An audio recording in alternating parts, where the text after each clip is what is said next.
Торғайдың үш өсиеті. Бір торғай жем іздеп жүріп құсшының құрған торына түседі. Қолымен қыса ұстаған құсшыдан құтылудың амалын іздеген торғай: «Мені жібер, кішкентай ғанамын ғой. Жегеніңмен бәрібір қарның тоймайды. Одан да мен саған өмірлік азық болар үш ақыл айтайын» дейді. Құсшы: «Айт, тыңдайын» дейді. Бірінші ақылымды алақаныңды ашып тұрғанда айтамын.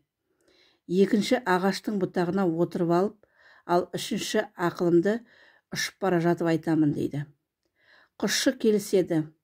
Ол алақанын ашқанда: «Өткен іске ешқашан өкінбе, босқа әуре боласың» дейді. Торғай ұшып кетті. Ағаштың бұтағына қонып: «Енді екінші ақылымды тыңда. Өз көзіңмен көрмеген нәрсеге ешқашан сенбе. Енді үшінші ақылымды тыңда. Ей құсшы, менің жемсауымда сенің алақаныңдай гауһар тас бар.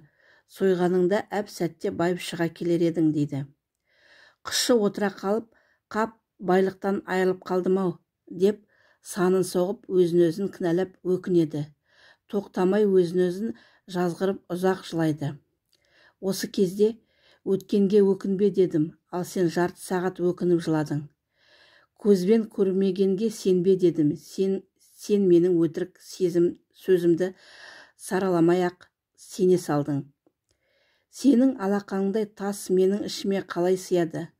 Тыңдамайтын адамға айтқан сөзбен кеткен уақыт зая» деп ұшып кетті. Торғайдың миындай ми жоқ деген сөз осыдан шыққан. Енді ойланып көріңізші, осы торғай құрлы болмай, өткен іске өкініп, көзбен көрмегенге сеніп, өміріңізді босқа өткізіп жатқан жоқсыз ба? Әңгімемді тыңдағаныңызға рахмет.